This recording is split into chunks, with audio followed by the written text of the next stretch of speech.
सभी किसान भाइयों को मेरा नमस्कार। आप सबका फिर से एक बार स्वागत है मेरे इस YouTube channel the live show में। और इस देसी मुर्गी पालन सीरीज़ का थर्ड पार्ट में आप सबका स्वागत है। इस भाग में हम लोग बात करने वाले हैं कि कैसे आप अपने मुर्गियों का जो फीड है उस पर पैसा कितना कम से कम खर्च कर सकते हैं, कैसे अपना प्रॉफिट बढ़ा सकते हैं, कैसे अपना मुनाफा डबल कर सकते हैं। आम तौर पर अगर हम देखें तो जितने भी किसान भाई हैं उनका ज़्यादा से ज़्यादा जो खर्च होता है वो फीड पर होता है। आजकल मिलने वाले बाज़ार में जो फीड का रेट है वो आप मान के चलिए कि 1700-1800 रुपये के आसपास है। तो अगर ऐसा देखें तो ज़्यादातर किसान भाइयों का जो खर्च होता है वो फीडिंग कॉस्ट में ही जाता है। बेसिकली जो मुर्गी पालक हैं उनको चूजे से लेकर अंडा उत्पादन तक की अवस्था में विशेष ध्यान देना चाहिए। यदि लापरवाही की गई तो अंडा उत्पादकता प्रभावित होती है, क्योंकि जब आप मुर्गी पालन कर रहे हैं अंडे के लिए तो आपको चूजा से लेकर जब तक वो वयस्क हो रहा है तब तक आपको खान पान में बहुत ही ज़्यादा ध्यान देना पड़ता है। मुर्गी पालन में 70% खर्चा आहार प्रबंधन पर आता है। जैसा कि हम लोग बात कर रहे हैं कि फीडिंग कॉस्ट कैसे कम किया जाए, तो 70% का जो खर्च है वो फीडिंग कॉस्ट पे ही आता है। अगर आप फीडिंग कॉस्ट को मेंटेन कर लें तो आपका जो प्रॉफिट है, आपका मुनाफा है वो बढ़ जाता है। लेकिन अगर आप व्यावसायिक हेतु कुछ पालन कर रहे हैं मुर्गियों का तो इसमें देखिए हम जितना कम से कम फीडिंग कॉस्ट बना सकें। इस वीडियो में हम लोग देखेंगे कि कैसे मुर्गियों का फीड तैयार करें। दो विधि हम लोग देखेंगे। एक तो अगर आपको 100 केजी में बनाना है तब हम लोग क्या क्या मात्रा, किस किस मात्रा में हम लोग किस किस चीज़ को मिलाएंगे। दूसरा, अगर आपको कम बनाना है 20 किलो, 10 किलो, 30 किलो, तो हम प्रतिशत के हिसाब से देखेंगे कि किस चीज़ की कितनी प्रतिशत मात्रा हमको कब कब डालनी चाहिए, क्योंकि फीड ही सबसे मेन इम्पॉर्टेंट है मुर्गी पालन में। आपको अगर आप अच्छा खिलाएंगे तो मुर्गियों का जो ग्रोथ है वो अच्छा होगा। देखिए बाज़ार में जितना भी मिलता है दाना वो सब क्या है कि जल्दी बड़ा कर देता है। अगर हम बाज़ार वाला दाना ना खिलाएं तो क्या होगा, जो मुर्गी हमारा 30 दिन में तैयार होने वाला होगा वो 50 दिन में तैयार होगा। जब हम घर का बना हुआ फीड देंगे तो वो 50 दिन में तैयार होगा। देखिए टाइम लगता है लेकिन आपका जो फीडिंग कॉस्ट है वो कम हो जाता है। बात करते हैं अंडा देने वाली मुर्गियां हेतु आहार प्रबंधन का। जो स्टार्टर राशन आप देंगे, स्टार्टर कौन सा, जो आपका बच्चा है वो 1 से लेकर के 8 सप्ताह तक का हो, ठीक है। क्योंकि जब चूजा निकल रहा है तो 48 घंटे तक आप उसको कुछ भी खाना नहीं देंगे, 48 घंटे के बाद ही उसको दिया जाता है। तो जो बच्चा 1 सप्ताह से लेकर 8 सप्ताह तक है उसको हम क्या क्या देते हैं, ठीक है। सो अगर आपको 100 किलो बनाना है राशन तो हम लोग क्या क्या उसमें लगाएंगे। देखिए मक्का उसमें हम लोग 50 किलो मिलाएंगे, सोयाबीन हम लोग 16 किलो, खली 13 किलो, मछली का चूरा ये मार्केट में मिल जाएगा, ठीक है, रॉ मिल जाएगा, आप उसको चूरा बना सकते हैं, तो ये 10 किलो। राइस पॉलिश या राइस ऑयल जो होता है वो 8 किलो, खनीज 2 किलो, नमक 1 किलो। देखिए मिनरल्स मिलाना बहुत ज़रूरी है, क्योंकि जो आप मार्केट से लाते हैं उनमें मिनरल्स मिला हुआ होता है, लेकिन घर में जो बना रहे हैं उसमें मिनरल्स नहीं मिला हुआ है। तो बेसिकली मिनरल्स ह्यूमन के लिए भी ज़रूरी है और मुर्गियों के लिए भी ज़रूरी है।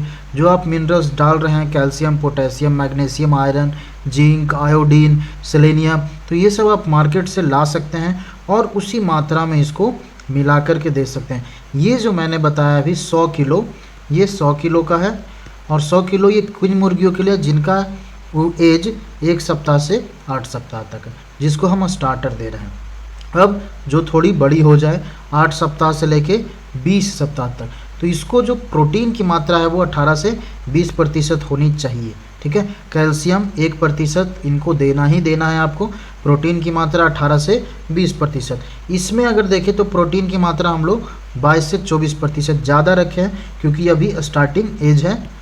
यहाँ पे 18 से 20% आपका प्रोटीन का मात्रा रखें हम लोग। कैल्शियम 1% होना चाहिए। यहाँ भी 100 किलो हम लोग बना रहे हैं, 100 किलो फीड तैयार कर रहे हैं, जिसमें मक्का 45 किलो, सोयाबीन मील 15 किलो, खली 12 किलो, मछली चूरा 7 किलो, राइस ऑयल 18 किलो, खनिज मिश्रण 2 किलो और नमक 1 किलो। ये उन मुर्गियों के लिए है जो 8 सप्ताह से लेके 20 सप्ताह तक के हैं। अब लास्ट जो फिनिशर की बात कर रहे हैं कि फिनिशर में हम लोग क्या क्या देंगे। 20 सप्ताह से आगे जो कि अंडे देने लायक हो रही हो या होने वाली हो, तो यहाँ पे हम लोग प्रोटीन की मात्रा 16 से 18% रखेंगे। देखिए प्रोटीन की मात्रा को हमेशा ध्यान में रखना है, तो प्रोटीन की मात्रा यहाँ पे रखेंगे 16 से 18% और कैल्शियम 3% होनी चाहिए। यहाँ भी हम लोग 100 किलो बना रहे हैं। 100 किलो फीड बनाने में देखिए मक्का यहाँ हमने बढ़ा दिया है 48 किलो मक्का, सोयाबीन मील 15 किलो, खली 14 किलो, मछली चूरा 8 किलो हो जाएगा, राइस ऑयल 11 किलो, खनिज मिश्रण 3। यहाँ मिनरल्स की आवश्यकता ज़्यादा है, अंडे देने वाली मुर्गियों को मिनरल्स ज़्यादा चाहिए, नमक 1 किलो। तो ये तीनों देखा आपने। स्टार्टर कौन सा होना चाहिए, ठीक है, हमने देखा स्टार्टर का, ग्रोबर का और फिनिशर का, ये तीनों हम लोगों ने देखा। अब हम बात करेंगे कि प्रतिशत की मात्रा हम लोग कैसे रखें। अगर हम कम बना रहे हैं तो आप कितना भी फीड बनाएंगे, जो मक्के का अगर आप चूजे के लिए बना रहे हैं, पहला जो हमारा था स्टार्टर प्लान, ठीक है, स्टार्टर के लिए जब हम लोग बना रहे हैं तो स्टार्टर में मकई 22%, चावल का जो टुकड़ा होता है वो चावल का कण या चावल का टुकड़ा 35%, चोकर 5, चिनिया बादाम की खली 25%, मछली का चूरा 10%, चूने का पत्थर 1%, ये 1% है ना, चूर्ण हड्डी का चूर्ण 1%, नमक 0.5 और मैग्नीज सल्फेट 0.5, मतलब ये 0.5%, 0.5%, 1%, ठीक है। ये उनके लिए जो चूजा है। अब ये जो ग्रोबर है, ये बढ़ने वाले, उनका देखिए मकई बढ़ा दिया गया है 25% और चावल का कण भी इसमें ज़्यादा कर दिया गया है 45%। ये इस टाइम ज़्यादा खाना खाते हैं। जो ग्रोबर वाले एज में होते हैं, सबसे ज़्यादा जो फीडिंग कॉस्ट आता है वो ग्रोबर वाले एज में ही आता है। चोकर 5%, चिनिया बादाम की खली 16%, मछली का चूरा 6%, देन चूने का पत्थर 1.5%, 1.5, हड्डी का चून 1%, नमक 0.5 और मैग्नीज सल्फेट यहाँ 25% किया गया है। देखिए अब ये 25% नहीं है, ये 2.5% है ना, मैग्नीज सल्फेट 2.5%। अब जो अंडा देने वाली मुर्गी है उसका ये तैयार किया गया है। मकई 40% है, चावल का कण 30%, चोकर 5%, चिनिया बादाम की खली 15%, मछली का चूरा 5%, चूने का पत्थर जो है वो 3%, हड्डी का चूर्ण 1.5%, उसके बाद नमक 0.5 और मैग्नीज सल्फेट भी यहाँ पे 2.5 ही रखा गया है। तो ये आप इस मात्रा में इससे फीड बना सकते हैं। इसके साथ साथ कुछ ऐसी चीज़ें जो उसके साथ मिश्रण करना बहुत ज़रूरी है। देखिए इसके साथ और भी बहुत कुछ आप मिश्रण कर सकते हैं, जैसे आप जौ दे सकते हैं, सूर्यमुखी के बीज डाल सकते हैं, गेहूं का चोकर हो गया, मटर दे सकते हैं, मसूर दे सकते हैं, तिल का बीज दे सकते हैं, शैवाल इसके साथ दे सकते हैं। इसके साथ साथ ये भी आपको ध्यान रखना है कि कौन कौन सा मिश्रण और बहुत ज़रूरी है, ठीक है। हम लोग कौन कौन सा विटामिन्स उनको देंगे, जैसे यहाँ पे हमने कुछ विटामिन्स लिखा है कि आपको क्या क्या विटामिन्स उनको देना है। देखिए बीटा ब्लेड के 20 ग्राम ये आपको देना है। उसके बाद विटामिन D3, ठीक है, विटामिन D3 ये आपको देना है। तो जितने भी मल्टी विटामिन्स आते हैं मार्केट में, आप मल्टी विटामिन्स ला करके उन फीड में मिला सकते हैं और दे सकते हैं। एंटीबायोटिक भी साथ साथ देते रहिएगा। एंटीबायोटिक ये मान के चलिए हफ्ता में आप 3 दिन एंटीबायोटिक्स दीजिए, ताकि उससे क्या होगा, मुर्गियां स्वस्थ रहेगी, उनको रोग बहुत कम होगा, उससे आपकी उत्पादकता बढ़ेगी, आपका प्रोडक्शन बढ़ेगा। तो 2 चीज़ें बहुत ध्यान रखना कि मल्टीविटामिन आपको मार्केट से ला करके देना है, और मल्टीविटामिन कैसे देंगे, फीड में ही मिक्स करके देंगे, उसके साथ साथ एंटीबायोटिक भी देते रहेंगे, ठीक है।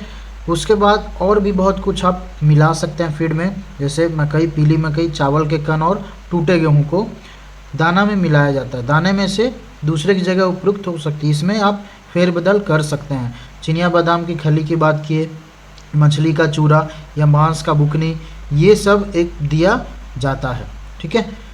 आप अपने अकॉर्डिंग जो आपके आसपास बहुत ज़्यादा अवेलेबल है, बहुत जल्दी मिल जाता है, बहुत अच्छे से मिल जाता है, बहुत प्रचुर मात्रा में। उस चीज़ को आप ज़्यादा से ज़्यादा यूज कीजिए। मार्केट का जो फीड होता है जो बना बनाया था, उससे आपका ये फीडिंग कॉस्ट बहुत ही कम हो जाएगा। Thank you for watching this video. अगर आपको ये वीडियो अच्छी लगी हो तो प्लीज़ लाइक कीजिए, शेयर कीजिए, और कोई अगर क्वेश्चन हो, कुछ पूछना हो तो आप कमेंट बॉक्स में कमेंट कर सकते हैं। अगर आपने अभी तक इस चैनल को सब्सक्राइब नहीं किया है तो प्लीज़ इस चैनल को सब्सक्राइब कर दें, ताकि हमारे जितने भी वीडियो आने वाले हो वो आप तक मिलती रहे। Thank you for watching this video.